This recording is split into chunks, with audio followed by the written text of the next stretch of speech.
Kami teruskan usaha kempen Jalan Raya Permai dengan siri video terbaru Roda Pusing Panduan Pemanduan. Video kali ini dibawa khas dengan bantuan Honda Malaysia dan sebelum apa-apa perjalanan, pastikan kenderaan anda dalam keadaan baik dan diservis di pusat servis rasmi. Wah, ni nak pergi kampung kau ke, Pak?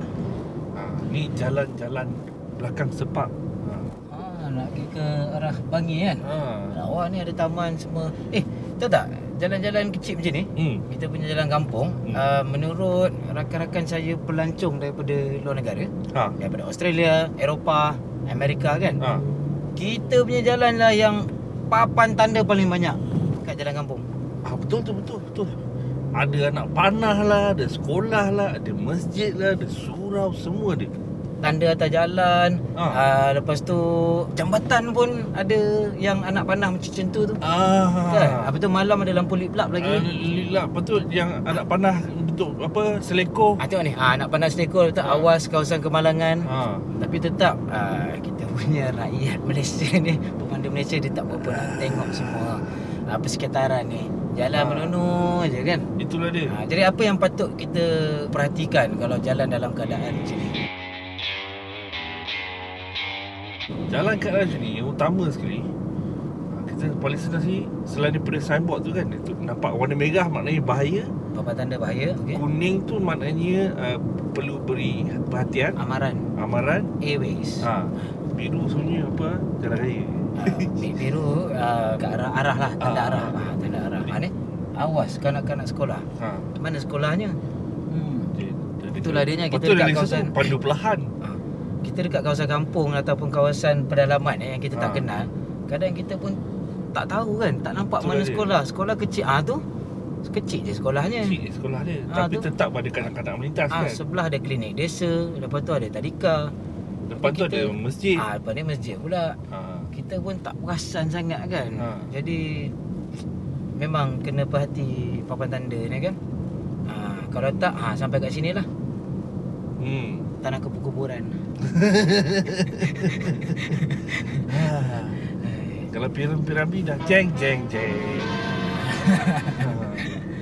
Kalau yang tak peka waktu ambil lesen L dulu kan, garis tengah ni ada peranan. Yang putus-putus dengan yang dua bersambung, ataupun kadang-kadang satu je bersambung. Itu pun ada juga, macam-macam ada kan. Tapi yang paling mustahak yang mana? Yang garis dua bersambung ni. Okey, apa maknanya? Maknanya jangan potong. Jangan, tak boleh potong. Dia macam bayang ada tembok tu. Tapi kadang-kadang dia putus pendek. Dia putus pendek tu maknanya dekat dengan sempang. Jadi orang boleh lintas keluar masuk. Maknanya kalau dia bukan sempang besar, dia sempang kecil, ada keluar rumah kampung kan, dia ada kecil kat situ. Jadi kalau dia ada simpang tapi garisan tu tetap tak putus, maknanya dia tak boleh seberang lah. Tak boleh seberang. Dia kena U-turn depan. Tapi kita tetap kena berhati-hati juga. Sebab kadang-kadang kampung ni pakcik naik EX5 kan, dia main keluar je. Dia keluar je kan. Kau apa bawa kacau kat kampung aku ni, bawa laju-laju. Saya pernah bawa dekat Teluk Intan, jalan lurus straight kan, dekat Jelapang Padi tu kan, straight. Saya pun bawa ikut kelajuan lah. Jalan-jalan betul ada pakcik ni naik kayu basikal kat tepi kan. Tahu tak apa dia buat secara tiba-tiba? Apa dia buat? Dia lipat corner, jalan straight ni. Dia lipat corner macam tu, dia terus lintas. Sekali embas nampak macam dia nak tergolek. Rupanya memang dia lipat nak lintas. Saya pun elak dia.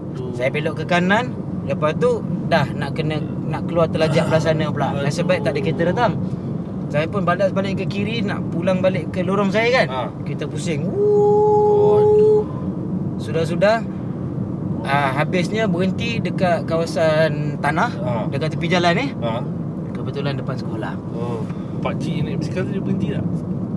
Pakcik naik basikal tu, bila kita dah cemas yang tu, orang dah kerumun semua ni kan, nampak dia seberang jalan kan, kayuh buat macam tak ada apa jadi. Dia tak perasan pun apa jadi.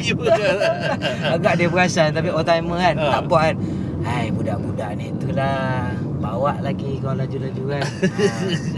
Aduh, hai. Saya ingat lagi cemas sebab waktu tu bawa kereta S2000, testing kereta kawan S2000. Jadi Apa lagi yang patut kita berwaspada? Lagi satu, selain daripada jangan memotong dekat dengan selekor, ada selekor yang kita panggil selekor buta. Memang tak nampak depan. Blind corner maksudnya panggil kan. Yang itu kalau putus-putus pun jangan potong. Perlahan sikit, kita tak tahu apa di sebalik selekor tu. Kadang-kadang ada kemalangan, tengok. Kenapa? Lah. Baru je cakap kan. Baru je sebut kan. Aduh, kita tak nampak. Tu kalau laju sikit tadi, dalam pakcik polis yang tak kat gambar. Pakcik polis pun kena. Lagi nak menjawab macam mana kan. Tadi belah sana tu ada kandang kambing tak? Itulah dia. Itu pun nak kena elakkan juga tu. Haiwan melintas. Haiwan melintas kan. Jadi kalau blind corner, slow tengok. Lepas tu baru tegak balik, baru kita confident. Jadi kalau walaupun garisan putus, kalau hampir dengan selekor yang buta, tak nampak depan, ataupun bukit yang kita tak nampak depan, bukan saja jangan potong, kena perlahan. Ada satu benda saya perasan, Pak. Kalau betul-betul nak berhenti kecemasan lah kan, kau nak terkucil ke kan. Tak ada ruang nak berhenti ya. Sini line putih tak putus, belah kiri ni maknanya tak ada berhenti. Betul. Macam mana kalau kecemasan? Macam tu kan. Dah kereta dah terberhenti kan. Dia pandai. Dia cari jalan yang dah lurus sikit baru dia berhenti. Lepas tu ada ruang sikit. Jangan berhenti di selepas atau semasa selekor. Kalau kereta betul-betul enjin dah tak jalan pun, sedaya upaya cuba tolak. Sebab dan tu tempat yang bahaya untuk berhenti tu. Lepas tu kena keluarkan seperti biasalah semua tiga segi amaran tu semua yang patut ada dalam buk kereta. Dia bukan letak 5 meter sebelum kereta 50 meter. Kalau kat jalan kampung dekat sikit lah. 30 meter lah. 30 meter lebih kurang. Yalah, itu yang penting tu. Sebab kalau perasan kan memang tak putus lain tepi jalan ni. Lepas tu bahu jalan tak ada. Terus rumput, terus pokok, terus longkang. Betul lah dia.